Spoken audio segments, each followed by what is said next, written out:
El miedo al dolor es sin duda uno de los más arraigados en la especie humana. Lamentablemente, es un compañero habitual en los actos quirúrgicos y odontológicos, condicionando la visita al odontólogo. La anestesia, tal y como la conocemos hoy en día, nació un buen día del año 1844 en Hartford.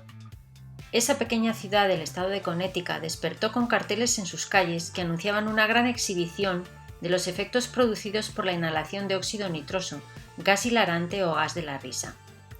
Decía así: se efectuará en el Salón Unión este martes por la noche. Se prepararán 30 galones de gas y se administrará a todos los de la audiencia que deseen inhalarlo. El efecto que este gas produce en los que lo inhalan será reír, cantar, bailar, hablar o pelear, de acuerdo con el carácter de cada quien. Esta exhibición pública de la embriaguez producida por la inhalación del gas, más conocido como gas de la risa, albergaba el peligro de comportarse indecorosamente, y para disipar temores acerca de lesiones o acciones agresivas contra los espectadores, el cartel continuaba: 8 hombres fuertes ocuparán los asientos del frente, para proteger de aquellos que bajo la influencia del gas intenten lastimarse entre sí. Más aún, el cartel aseguraba que solo personas selectas serían autorizadas a inhalar el gas, pues la demostración, aunque era una diversión de buen tono, tenía carácter científico. Fue un dentista llamado Horace Wells quien sacó las consecuencias científicas de un incidente ocurrido aquella tarde. Concretamente, le llamó la atención que uno de los asistentes que se había herido estando bajo el efecto embriagador del gas hilarante no sintió dolor alguno hasta que, transcurridos algunos minutos, en estado lúcido de nuevo, fue advertido al respecto. Se le ocurrió que quizá también fuera posible extraer con el óxido nitroso una muela sin dolor. A él mismo le estaba mortificando desde hacía algunos días una muela del juicio, así que decidió ir hasta el fondo del asunto. En efecto, se hizo sacar la muela bajo los efectos del óxido nitroso por su amigo John Riggs, y al despertar sus primeras palabras fueron: «una nueva era en la extracción dentaria». A las pocas semanas, Horace Wells ya estaba plenamente convencido de la importancia de su descubrimiento, después de haber practicado la extracción dental indolora con óxido nitroso a 15 de sus pacientes. Pensó que también los cirujanos debían aprovechar las ventajas de esta anestesia, y se ofreció a John Collins Warren, cirujano jefe del Hospital General de Massachusetts, para llevar a cabo una demostración con la técnica de este gas.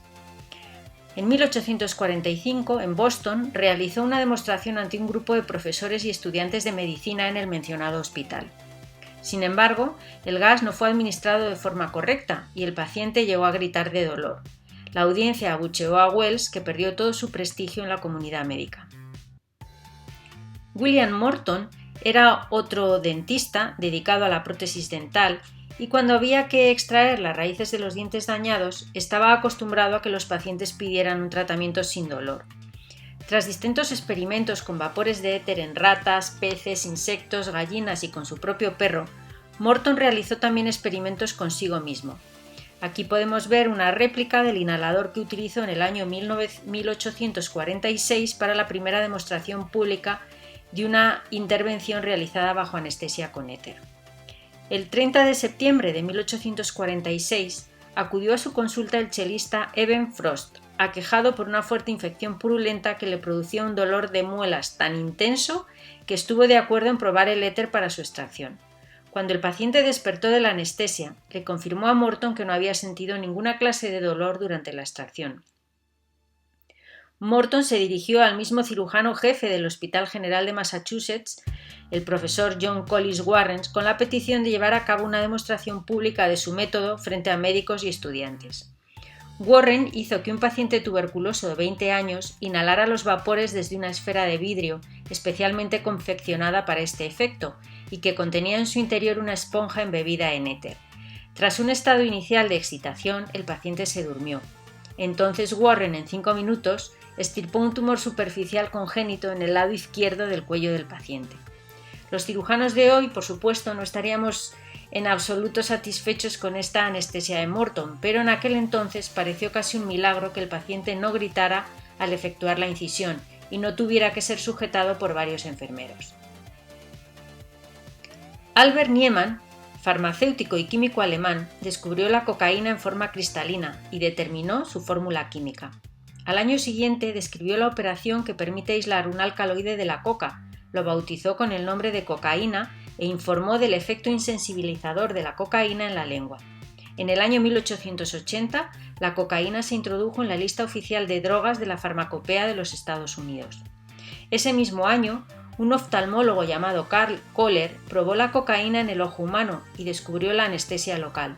La cirugía ocular era en aquel entonces un procedimiento complicado debido a los movimientos reflejos del ojo al tocarlo.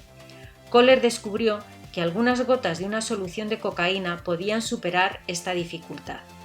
Desde entonces, la cocaína se convirtió en una importante droga medicinal. Las cualidades estimulantes y placenteras tanto de la coca como de la cocaína dieron como resultado distintas preparaciones que se lanzaron al mercado internacional: cigarrillos, ungüentos, aerosoles nasales, tónicos y elixires. Aunque no cabe duda de que por aquellos años fue el vino Mariani el que habría de dar a conocer al mundo las virtudes de la coca. Años después, el farmacéutico Pemberton desarrolló una bebida refrescante para intentar dejar su adicción a la morfina. La primera receta de la bebida refrescante Coca-Cola contenía extractos de hojas de coca. La Coca-Cola en cierto momento tuvo 9 miligramos de cocaína por vaso, pero en 1903 se eliminó. Cuando se descubrió el potencial adictivo de la sustancia, se sustituyó el contenido de coca por cafeína, buscando el mismo efecto. La empresa Coca-Cola no menciona en su historia el empleo de los extractos de coca en su sitio web oficial, pero se dice que aún hoy en día la Coca-Cola contiene extractos no alcaloides de hojas de coca, que son producidos por la empresa Stefan Chemicals de Chicago. Se dice que 115 toneladas anuales de hojas de coca son adquiridas legalmente con permiso del Departamento de Justicia de Estados Unidos a Perú. En el año 1903, Brown añadió adrenalina, consiguiendo prolongar la duración del efecto anestésico y disminuir su toxicidad. Se investigaron nuevas drogas y en 1904 Eynor sintetizó un nuevo anestésico, la procaína o novocaína. A los pocos años se convirtió en uno de los anestésicos de mayor éxito en odontología, monopolizando el mercado de los anestésicos durante 40 años, debido a su eficacia y seguridad.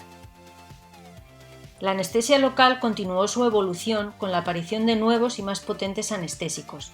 En 1943 se produjo otro hito en la farmacología de la anestesia local, gracias a Löfgren y Lundquist, que sintetizaron la lidocaína, un anestésico de tipo amida que podía asociarse o no a sustancias vasopresoras, siendo más eficaz y seguro frente a las reacciones alérgicas, por lo que rápidamente fue sustituyendo a la procaína.